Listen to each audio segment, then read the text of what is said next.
오늘 설교 제목은 In and Out입니다. 한국말로 어떻게 번역해야 될지 잘 몰라서 그냥 In and Out으로 했습니다. 작년 여름에 캘리포니아에 사는 저희 아들 내외를 보러 갔었습니다. LA 공항에 내리자마자 저희 아들이 그 공항 옆에 있는 인앤아웃 버거로 저를 데리고 갔습니다.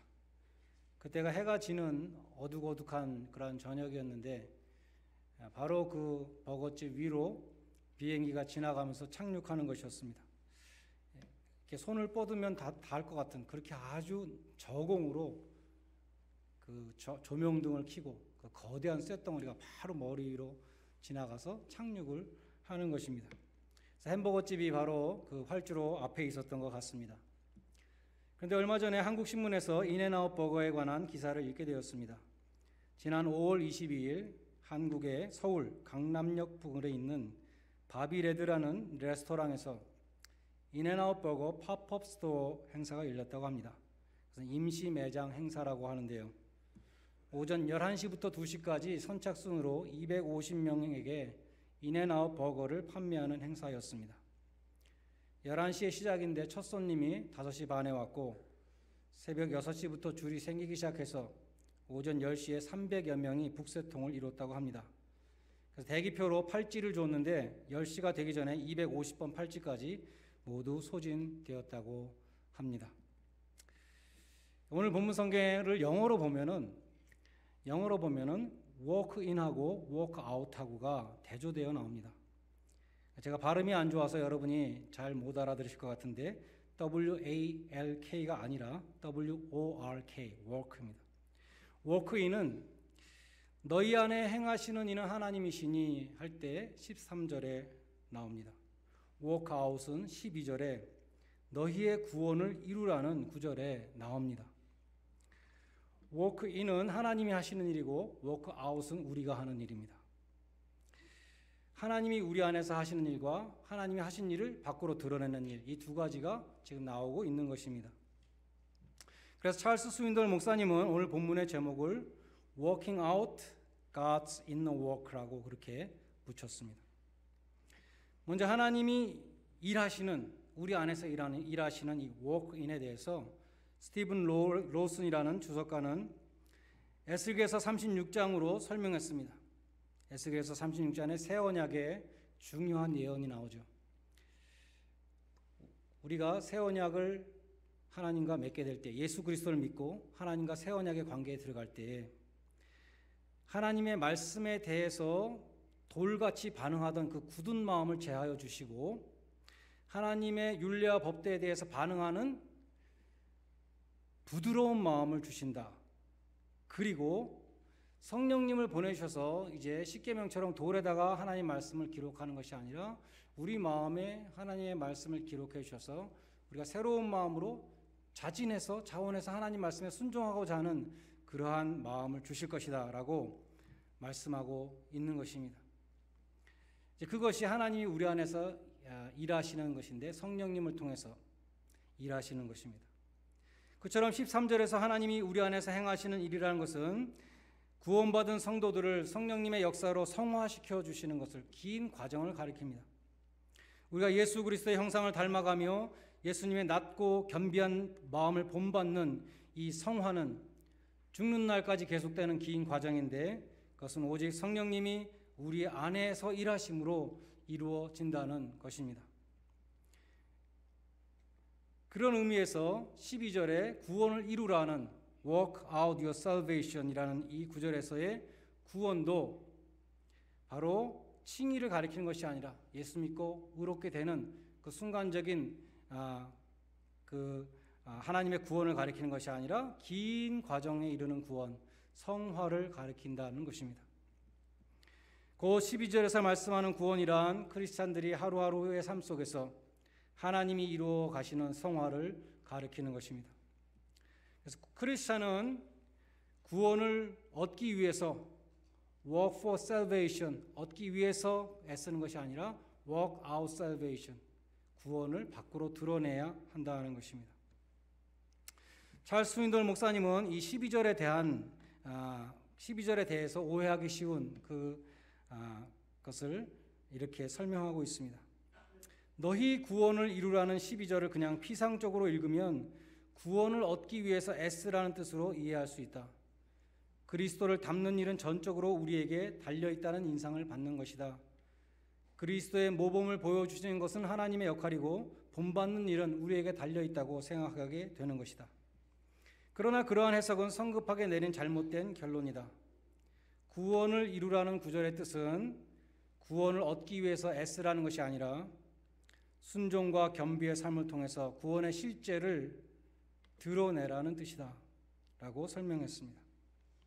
우리 성경에 구원을 이루라는 이 구절은 대부분의 영어 성경에 보면 work out your salvation 이렇게 번역되어 있습니다. 너희 힘으로 구원을 쟁취하라 이런 뜻이 아니라 하나님의 은혜로 받은 또 하나님이 지금 계속 우리 속에서 역사하고 변화시키고 계시는 그 하나님의 구원을 드러내라는 그런 뜻이라는 것입니다. 그래서 NLT 성경에 보면은 work hard to show the results of your salvation 이렇게 번역했습니다. 제임스 보이스 목사님은 express your salvation in your conduct 구원받은 자의 삶을 행동으로 보이라고 그렇게 해석했습니다. 그런데 우리가 그처럼 성화의 과정을 우리가 드러내야 되는데 그 목표가 그 모범이 예수님이다 라고 말씀하는 것이죠. 예수님은 우리가 도저히 따라갈 수 없는 분입니다. 그래서 우리가 예수님을 존경하고 예수님께 경배하라 그러면 우리는 그것은 내가 할 수 있다 생각할지 모르는데 예수님처럼 행하라 예수님의 마음을 품으라 이러면 그것은 우리에게 불가능한 것을 하라고 하는 명령이 되는 것이죠. 특별히 workout이라는 이 단어에는 work to full completion 완성하라는 뜻이 있다고 하는데 어떻게 우리가 예수님의 완벽한 경지에 다다를 수 있으며 어떻게 우리가 그리스도의 장성한 분량까지 자랄 수 있겠습니까? 죄성에 물든 인간은 도저히 예수님을 따라갈 수가 없습니다. 그런 의미에서 마크 트웨인이라는 사람은 The annoyance of a good example 이러한 유명한 말을 남겼습니다. good example은 우리를 괴롭게 한다는 것입니다. 한국에서도 엄친아 혹은 엄친딸이라는 말이 유행한다고 하는데 내가 도저히 따라갈 수 없는 엄마 친구의 아들이나 엄마 친구의 딸을 가리킨다고 합니다. 그런 완벽한 모범생은 나를 힘들게 하는 대상이라는 것이죠. 바울은 그런데 예수님의 모범을 말씀하고 있습니다. 5절로 11절에서 십자가에 죽기까지 복종하신 예수님의 예를 들었고 그리고 12절에서 너희도 예수님처럼 너희 구원을 이루라. 예수님의 그 모습을 너희가 드러내라 라고 말씀하고 있습니다. 도저히 따라갈 수 없는 모범을 제시하는 것입니다. 그러나 바로 13절에 보면은 하나님이 너희 안에서 일하시고 계시다 라고 말씀하는 것입니다. 너희 안에 행하시는 이는 하나님이시니 대부분의 영어 성경에 보면 13절은 for라고 하는 접속사로 시작합니다. For God works in you 혹은 For God is working in you 하나님이 너희 안에서 일하시고 있기 때문에 그렇게 말하는 것이죠. 너희 구원을 드러내라. 하나님이 너희 안에서 일하고 계시기 때문에 라고 말씀하는 것입니다. 특별히 13절은 하나님이 우리 안에서 행하사 하나님의 뜻을 소원하게 하시고 행하게 하신다. 하나님의 뜻을 행하는 게 억지로 할 수 없어서 하나님께 벌 받을까 봐 혹은 사람들 보라고 억지로 하는 것이 아니라 소원을 주셔서 정말 기쁜 마음으로 자원하는 마음으로 하는 그러한 마음까지도 주신다. 그리고 또 능력도 주신다라고 말씀하는 것입니다. 다시 말해서 소원과 능력을 하나님이 주시기 때문에 워크인 하시기 때문에 우리가 하나님의 뜻을 행할 수 있다. 워크아웃 할 수 있다는 것입니다. 워렌 위어스비 목사님은 이렇게 요약했습니다. It is rather a process of ins and outs. God works in and we walk out. 그러나 예수를 믿는다고 해서 우리가 곧바로 예수님처럼 행동하는 것은 물론 아닙니다. 오랜 세월 하나님이 역사하셔서 서서히 그리스도의 형상을 이루고 그것이 또 표현되는 것입니다. 제임스 보이스 목사님은 이렇게 설명했습니다. 하나님이 워크인 하시지 않으면 아무도 워크아웃 할 수 없다. 복음의 진리를 접했다고 해서 믿기 이전과 갑자기 달라지지 않는다. 비록 선포된 복음을 듣고 응답하였다 하더라도 믿기 이전에 하나님과 자신에 대해서 갖고 있었던 잘못된 이해와 하나님의 뜻에 거역해서 행했던 많은 행동들이 갑자기 변하는 것은 아니다. 믿은 후에도 그런 것들은 대개 이전과 그대로이다. 그는 여전히 같은 문제와 오해를 갖고 동일한 죄를 지으며 어떨 때는 의심도 없어지지 않는다. 그러나 중요한 것은 변화가 시작된다는 것이다. 그의 마음속에 성령님이 계시고 그는 성령님에 대해서 반응하기 시작하는 것이다. 그는 자기가 받은 구원을 삶으로 표현해야 된다는 것을 깨닫기 시작한다. 그가 받은 구원을 행동으로 보여야 하는 것이다. 그처럼 그리스도인들이 자기 안에서 일하시는 하나님의 그 역사를 밖으로 드러낼 때에 그때 크리스찬은 세상에 빛이 된다라고 15절로 16절은 말씀합니다. 이는 너희가 흠이 없고 순전하여 어그러지고 거스리는 세대 가운데서 하나님의 흠없는 자녀로 세상에서 그들 가운데 빛들로 나타내며 생명의 말씀을 밝혀 나의 다름질도 헛되지 아니하고 수고도 헛되지 아니하므로 그리스도의 날에 나로 자랑할 것이 있게 하려 함이라. 등불을 들고 밤길을 가는 시각장애자가 있었다고 합니다. 앞을 못 보는 사람이 왜 등불을 들고 다닐까? 얼핏 보면 이해가 되지 않지만 거기에는 이유가 있었습니다. 그 이유는 무엇인가 하면 다른 사람들이 자기한테 부딪히지 말라고 이 앞을 못 보는 사람이 등불을 들고 다녔다는 것입니다. 그런데 어느 날 어떤 사람이 밤길에 이분과 부딪혔습니다. 이 시각장애자가 말했습니다. 내가 나한테 부딪히지 말라고 등불을 들고 다니는데 당신은 왜 나한테 부딪혔습니까? 그러자 부딪힌 사람이 이렇게 말했다고 합니다. 당신의 등불은 불이 꺼져 있습니다. 불이 꺼진 등불은 아무 소용이 없는 것입니다. 예수님이 말씀하신 마딜은 소금과 같습니다. 예수님은 너희가 세상의 소금이다, 너희가 세상의 빛이라고 말씀하셨는데 그 말씀은 이 세상은 부패하고 어두운 세상이라는 것을 말씀하는 것입니다.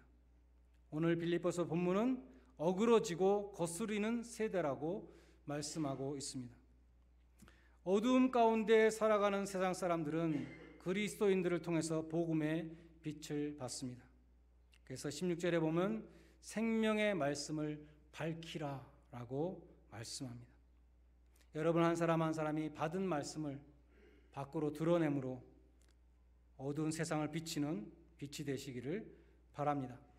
찰스 스윈돌 목사님은 그러한 워크아웃을 방해하는 것이 있는데 주적이 있는데 프라이머리 애니미가 나 자신이다, 셀프라고 말했습니다. 그리스도를 닮도록 하나님께서 우리 속에서 일하시는데 그 성령의 역사를 방해하는 주적이 있는데 그것이 바로 우리의 타락한 성품에 존재하는 이기적이고 죄악된 나 자신이다. 만약 우리가 타락된 성품을 따라간다면 하나님이 우리 안에서 일하시는 성령의 역사는 결코 열매 맺지 못할 것이다 라고 말했습니다. 그래서 주님은 너 자신을 부인하라, 너 자신을 부인해야 된다 라고 말씀합니다.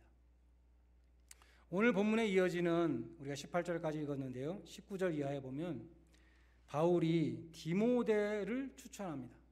디모데를 이렇게 추천하고 있습니다. 그들이, 다른 사람들이죠, 다른 모든 사람들이 다 자기 일을 구하고 그리스도 예수의 일을 구하지 아니하되 디모데 연단을 너희가 안 하니 자식이 아버지에게 함과 같이 나에게 나와 함께 수고하였느니라 라고 추천하고 있습니다. 무슨 뜻입니까? 다른 사람들은 다 자기 일을 구했지만 디모데는 그리스도 예수의 일을 구한 자라는 말씀입니다. 바울이 빌립보에 다녀올 사람들을 구했지만 오직 디모데만이 자원했다는 것입니다. 다른 사람들은 모두 이런저런 이유를 대서 정중히 사양했습니다. 바울이 부탁할 때에는 할 만한 사람들에게 부탁을 했을 것입니다. 능력과 여건이 되는 사람들에게 부탁을 했을 것입니다.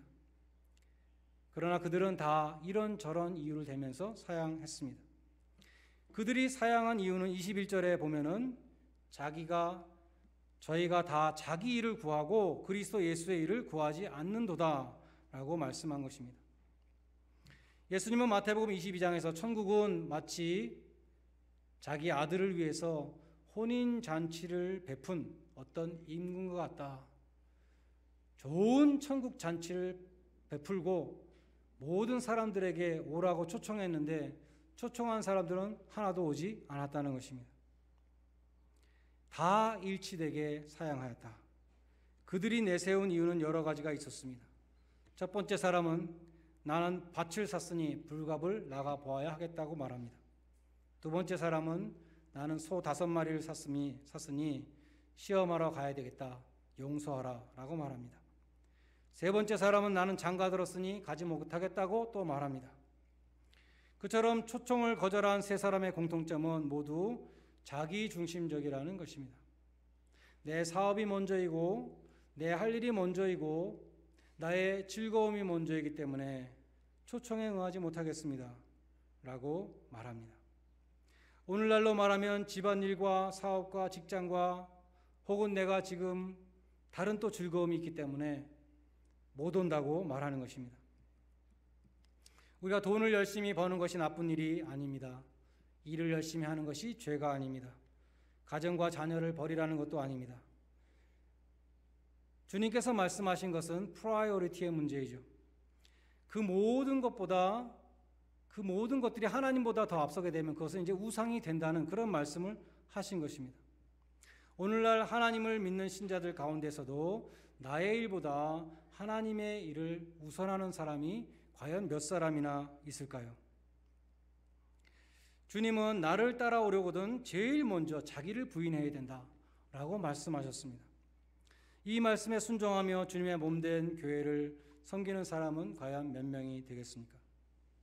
대부분의 사람들은 주여 주여 하면서도 사실은 자기가 주님의 자리에 앉아 있습니다.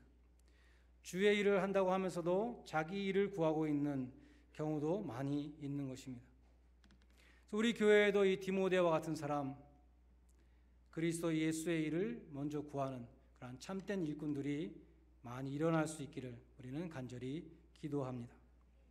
이어서 22절 말씀에 보면은 디모데의 연단을 너희가 안다고 했는데 여기에 연단으로 번역된 이 도키메라는 헬라어를 거의 모든 영어 성경들은 프루프로 해석했습니다. 그래서 NIV 성경에 보면 Timothy has proved himself 라고 번역했고 킹 제임스 성경은 You know the proof of him 이렇게 번역했습니다. 디모데는 검증된 사람이다 라고 말한 것입니다. 바울은 디모데가 검증된 사람이라고 추천합니다. 많은 어려움 속에서도 변함이 없는 증명된 사람이다. He has proved himself. 사도행전 19장 22절에 보면 바울은 에베소에서 디모데를 마게도니아로 보냈습니다. 반대로 디모데전서 1장 3절에 보면 바울은 마게도니아로 가면서 디모데를 에베소에 머물게 합니다. 디모데는 바울이 가라고 하면 가고 머물라고 하면 머무는 그런 종과 같은 사람이었습니다. 또 고린도전서 4장 17절에 보면 내가 주 안에서 내 사랑하는 아들 디모데를 너희에게 보낸다. 바울은 디모데를 사랑하는 아들이라고 부르는데 그 문제 많았던 고린도 교회에 나의 사랑하는 아들과 같은 디모데를 보낸다라고 말하고 있습니다. 사도 바울은 어디든지 트러블이 있는 곳에 자신의 분신처럼 여기는 디모데를 보냈던 것입니다. 디모데는 그처럼 오랜 시간을 통해서 많은 일들을 통해서 검증된 사람이었습니다. 창세기 24장에 보면 아브라함이 자기 아들 이삭의 아내를 구하는 그 중요한 일을 맡기는데 자기의 고향 메소포타미아까지 그 먼 길을 가서 내 고향에서 구해오라. 근데 늙은 종을 보냈다는 것입니다. 우리 생각에는 그 먼 길을 다녀올 때에 기력이 왕성한 젊은 종을 보내야 될 것 같은데 아브라함은 엄숙한 맹세를 하면서 이 중요한 일에 늙은 종을 보냈다는 것입니다. 여러분 생각에는 어떤 사람이 가장 믿을 수 있는 사람입니까? 우리 옛말에 10길 물속은 알아도 한 길 사람 속은 모른다. 그런 말이 있죠. 하나님은 중심을 보시기 때문에 하나님은 금방 알 수 있지만 우리는 외모밖에 보지 못하기 때문에 누가 믿을 수 있는 사람인지 그것은 짧은 시간에 알 수가 없습니다. 알 수 있는 길은 오직 한 가지밖에 없는데 지내보아야 한다는 것입니다. 그래서 사람을 뽑을 때 인터뷰와 추천서가 있는데 인터뷰라는 것은 정확하지 못하죠. 그냥 첫인상에 불과합니다. 그러나 그 사람과 오랜 시간을 보낸 사람이 써준 추천서, 그 추천서가 진짜 정확하고 진실한 추천서라면 그 추천서가 더 인터뷰보다 더 중요하다는 것이죠. 아브라함은 믿을 수 있는 종을 보냈습니다. 아브라함이 믿을 수 있는 종은 오랫동안 생사고락을 함께한 늙은 종이었습니다. 그는 오랜 세월 동안 크레딧이 쌓인 종이었습니다. 사람은 누구나 약점이 있고 허점이 있습니다. 이 세상에 완벽한 사람은 없습니다. 실수와 허물이 있습니다. 그러나 믿을 수 있는 사람은 누구인가? 한결같은 사람, 그 사람은 믿을 수 있는 것입니다. 하나님이 여러분을 평가하실 때, 우리가 하나님의 보좌 앞에 나가게 될 때 우리는 어떠한 평가를 받기 원하십니까? 너는 평생 동안 오랜 세월을 너 자신의 일보다 나의 일을 더 중요하게 여기며 충성했다. You have proved yourself. 그러므로 너는 착하고 충성된 종이다 라는 평가를 받으시는 복된 성도들이 되시기를 주님의 이름으로 간절히 축원합니다. 기도하겠습니다.